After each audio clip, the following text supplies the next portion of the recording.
E se a realidade que a gente percebe, sabe? Essa mesa, o ar que a gente respira, o som da minha voz, e se tudo isso não for tão sólido e definitivo quanto parece? E se num nível muito mais fundamental ela se parecer mais com um texto?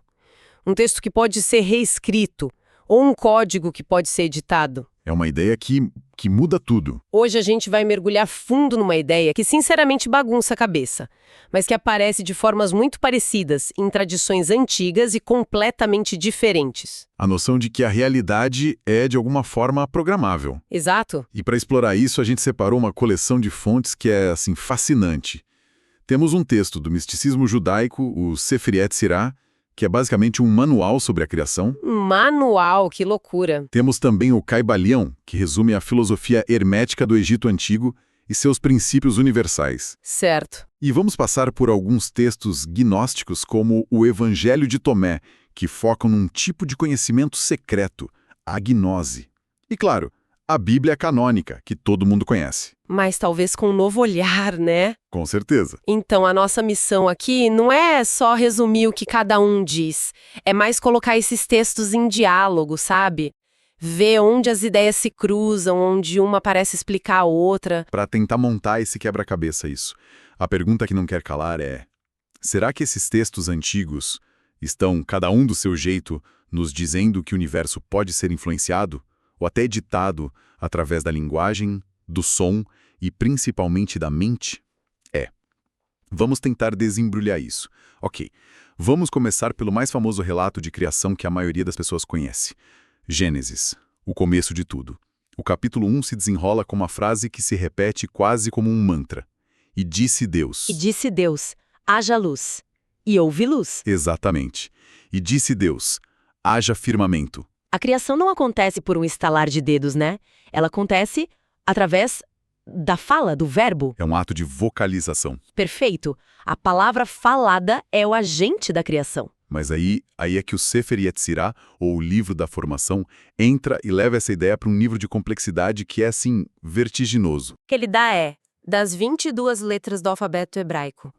Para o Sefer Yetzirah, essas letras não são meros símbolos para representação, sabe?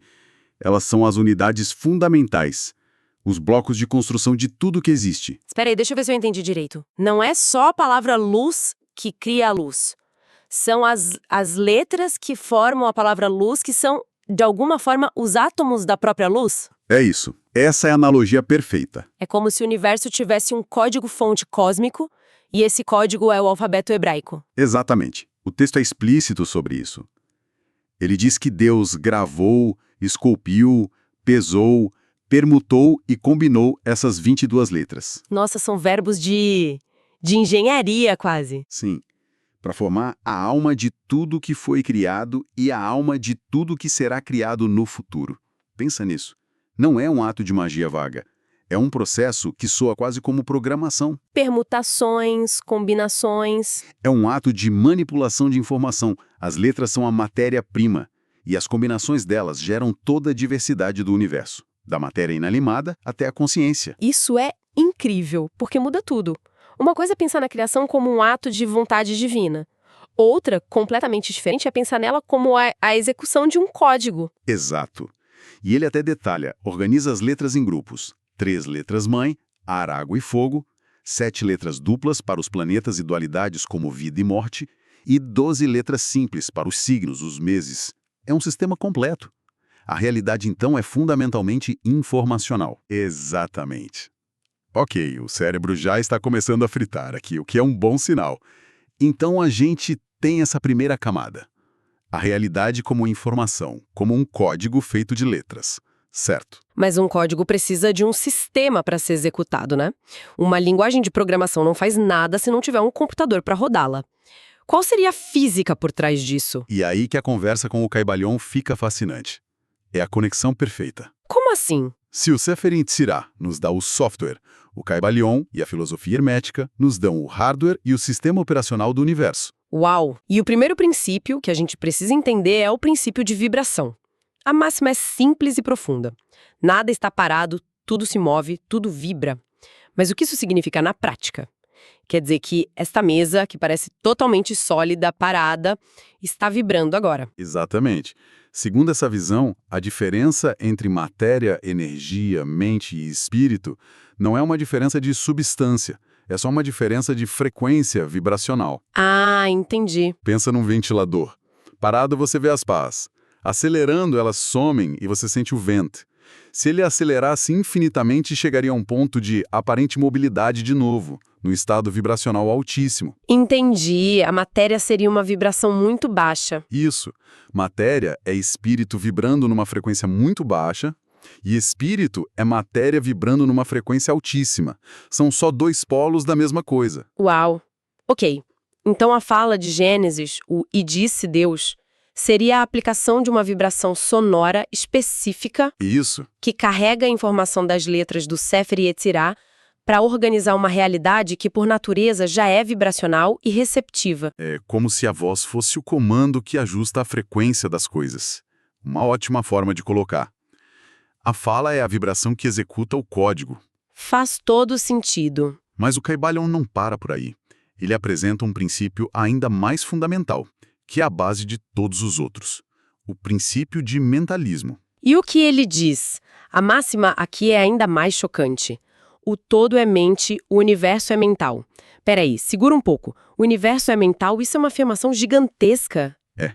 Isso soa quase como solipsismo, a ideia de que tudo existe apenas na minha mente. É isso que eles estão dizendo? Não exatamente. É mais sutil. A ideia não é que o universo existe na sua mente ou na minha mente, mas que ele existe na mente de uma consciência infinita, universal, que o texto chama de o todo. E nós? O que seríamos? Nós, e tudo o que existe, seríamos como pensamentos dentro dessa mente cósmica.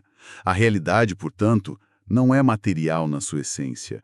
Ela é uma construção mental. É como se a gente estivesse vivendo dentro de um grande sonho, ou de uma simulação. Uma simulação extremamente sofisticada, que é, na sua origem, consciência pura. Exato. Então, se a realidade é fundamentalmente mental, as implicações disso são enormes. O Kybalion fala sobre algo chamado transmutação mental. Isso não é só sobre ter pensamentos positivos, então. Não, é muito mais profundo. Se o universo é mental, então mudar a própria mente não é só um exercício de autoajuda, é potencialmente um ato de alterar a própria realidade. Nossa. O Kybalion afirma que a transmutação mental é a arte de mudar as condições do universo. É a ideia de que, ao dominar a própria mente, uma pessoa pode influenciar a sua realidade. A consciência deixa de ser só um reflexo passivo. E se torna um agente ativo dentro do universo. Os antigos chamavam isso de magia. Na nossa analogia, seria como passar de um simples usuário a alguém com acesso de administrador no sistema. Ok, o quebra-cabeça está ficando complexo e fascinante. Temos um código nas letras. Temos um mecanismo de execução pela vibração. E um sistema operacional mental. Exato. Mas e a gente? O ser humano nessa equação, onde ele se encaixa? É aqui que os textos gnósticos, como o Evangelho de Tomé, parecem entrar, com um foco quase obsessivo no poder do conhecimento. Da gnose, exato. Para os gnósticos, a situação humana é um pouco mais dramática. Dramática como? Eles viam o mundo material não como uma criação divina perfeita, mas como uma espécie de falha, uma prisão ou um sono profundo. Para eles, nascer neste mundo é como acordar com amnésia no meio de uma história que a gente não entende. Esquecidos da nossa verdadeira origem. Não vem pela fé ou por rituais, mas pelo despertar. E esse despertar acontece através da gnose. E gnose não é qualquer conhecimento, certo? Não é um conhecimento intelectual. Não. É um conhecimento direto, intuitivo e, acima de tudo, é autoconhecimento. Tem uma passagem incrível em O Livro de Tomé, o Contendor, onde Jesus diz: Qual? aquele que não conhece a si mesmo, nada conhece. Mas aquele que se conhece, já adquiriu ao mesmo tempo conhecimento sobre a profundidade do todo. Que forte isso! A chave para decifrar o universo está trancada dentro de nós. Para os gnósticos, sim. Conhecer a si mesma em seu nível mais profundo é conhecer a Deus, é conhecer a natureza da realidade. Porque a centelha divina, a nossa verdadeira identidade, está dentro de nós, só que adormecida. Lembro de ter lido sobre diferentes tipos de pessoas na cosmologia deles. Sim, é uma ideia interessante. Eles basicamente diziam que as pessoas estão no espectro de consciência. Certo. No extremo estão os ílicos, os puramente materiais, que estão completamente adormecidos, identificados só com o corpo. No meio, os psíquicos, que já têm alguma noção de algo além, mas ainda estão presos a dogmas. E no outro extremo? Estão os pneumáticos, os espirituais. Aqueles que despertaram através da gnose e se lembraram de sua origem. O objetivo do caminho gnóstico é se tornar um pneumático. Não é negar a matéria, então? Não, é entender a natureza ilusória dela e não ser mais aprisionada por ela. É uma libertação. É interessante o contraste. A visão hermética parece dizer domine as leis do universo, enquanto a gnóstica parece dizer transcenda e escape do universo. Mas ambas concordam que a realidade que a gente vê não é o fim da história, e que a chave está na consciência. Ambas colocam o poder na consciência individual. Ok, essa ideia toda de um universo mental, informacional, que responde à consciência, isso me faz pensar. No quê? Como essa lente muda a nossa forma de ler eventos que a gente chama de milagres?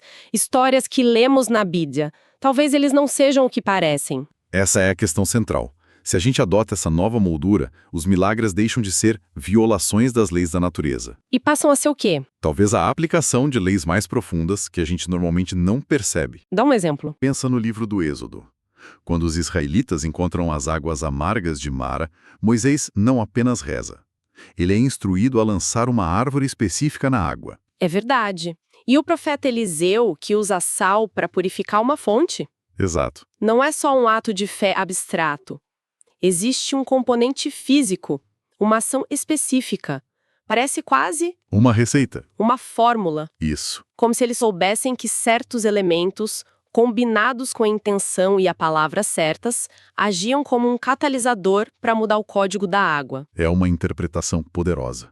É como se eles tivessem um conhecimento prático dessa física mais profunda.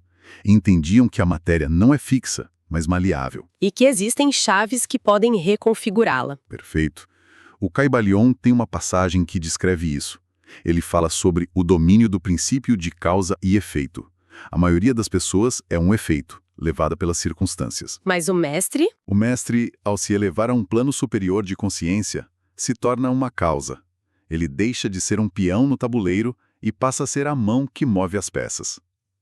Então, nessa perspectiva, um milagre não é sobrenatural. É o resultado de um conhecimento profundo e aplicado sobre a natureza real do universo. Uma espécie de tecnologia espiritual. Exatamente. Uma tecnologia baseada na compreensão de que a realidade responde à consciência e à intenção. Não é que as leis da física são quebradas, mas que existem outras leis em outros níveis. Informacional, vibracional, mental. Que têm precedência. E quem aprende a operar nesses níveis pode efetivamente editar os resultados no nível físico. Ufa! Que jornada! Recapitulando, nós começamos com a criação pela fala em Gênesis, mergulhamos no Sefer Yetzirah e sua visão da realidade como um código de letras. Depois usamos o Caibalion para entender o sistema operacional do universo como sendo vibracional e fundamentalmente mental. E, por fim, vimos como os gnósticos viam o autoconhecimento, a gnose, como a chave para despertar e transcender a prisão material. E o fio condutor que une todas essas fontes de épocas e culturas tão distintas é essa conclusão radical. A realidade que a gente percebe como sólida, externa e imutável, ela não é nada disso. No nível fundamental, ela é fluida, interconectada e profundamente receptiva à consciência, à linguagem e à intenção. A matéria não é a causa de tudo, ela é o efeito. O que nos deixa com um pensamento final para refletir. E é algo que me marcou muito na leitura do Sefer Yetzirah. O que foi? O livro não termina só descrevendo como Deus usou esses princípios para criar. Ele conclui com uma frase sobre o patriarca Abraão, Ah, sim. dizendo que ele também observou, viu, explorou, entendeu, gravou, esculpiu, combinou e formou usando as mesmas técnicas. É uma afirmação impressionante, né? Sugere que o conhecimento não era só para ser admirado, mas para ser usado. Exatamente. E isso nos leva à pergunta final. Se esses textos antigos não são apenas relatos de uma criação divina que aconteceu no passado, Mas sim, mas também manuais de operação, Se eles estão descrevendo as próprias regras do jogo da realidade, que potencial latente eles sugerem que existe dentro da consciência humana, não apenas para entender o universo, mas para participar ativamente na contínua criação da nossa própria realidade.